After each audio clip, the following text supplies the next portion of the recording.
Ever since I find out that my CEO husband, Rowan Goodwin, is incapable of letting his first love, Megan Dalton, who's divorced and has a child of her own, go, I begin teaching our son, Ryan Goodwin, to address Rowan as Mr. Goodwin all the time. When Ryan is burning up with a fever, Megan chooses to summon Rowan away from us in the middle of the night. As I caress Ryan's scalding forehead, I instruct him to tell Rowan, goodbye, Mr. Goodwin. When Rowan has agreed to attend the teacher-parent conference with Ryan, Megan calls him with tears streaking down her cheeks, claiming that her own son, Nelson Herrera, doesn't have a father to accompany him, so Rowan doesn't hesitate to ditch us once again. Without bothering to raise my head, I pass my phone to Ryan so that he can take leave for Mr. Goodwin in the parents' group chat. Every time, Ryan always hesitates for a long time before carrying out my orders. Later on, Rowan finally realizes that he has owed us far too much, so he takes the initiative to suggest that we take a family portrait together. When we reach the photography studio, Megan calls Rowan once again.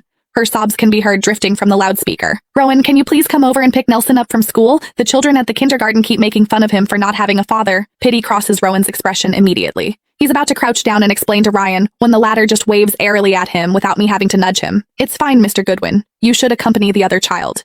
Mommy and I are the only ones needed for the family portrait. Chapter 1. As soon as our son, Ryan Goodwin's, words fell, my husband, Rowan Goodwin, and I froze at the same time. In the 28 days following the realization that Rowan was emotionally checked out of our family, whenever he walked out on Ryan and me for Megan, I had Ryan call him Mr. Goodwin as a reminder to both of us not to waste our tears on someone who wasn't worth it. Ryan, however, didn't see things that way. He was only 7 years old in age when a boy was most dependent on his father. Every time I asked him to call Rowan that, he would hesitate for a long time before murmuring, Mr. Goodwin. Yet now he had said it on his own. It was so smooth and natural, as if he had rehearsed those two words countless times in his heart. Noticing that we were both stunned, Ryan took my hand and told Rowan, Mr. Goodwin, you should go handle your business. Then he looked up at me. Let's go, Mommy. We're going to miss our appointment. He pulled me along, walking step by step toward the photo studio.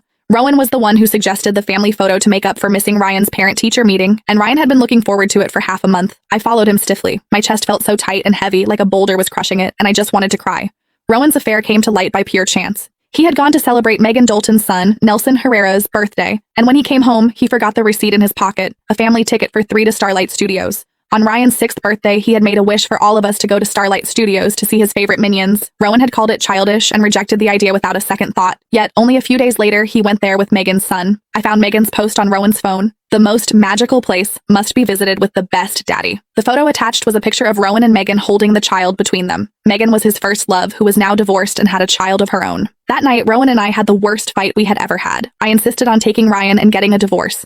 Rowan accused me of being unreasonable and asked how I could bear to let our child grow up without a father. Then he swore to God that he only pitied Megan. Looking at Ryan's face, which had turned visibly pale with fright, I bit my lips so hard I nearly drew blood. I knew that if I forced Ryan to leave with me right then, he would never be able to forget Rowan.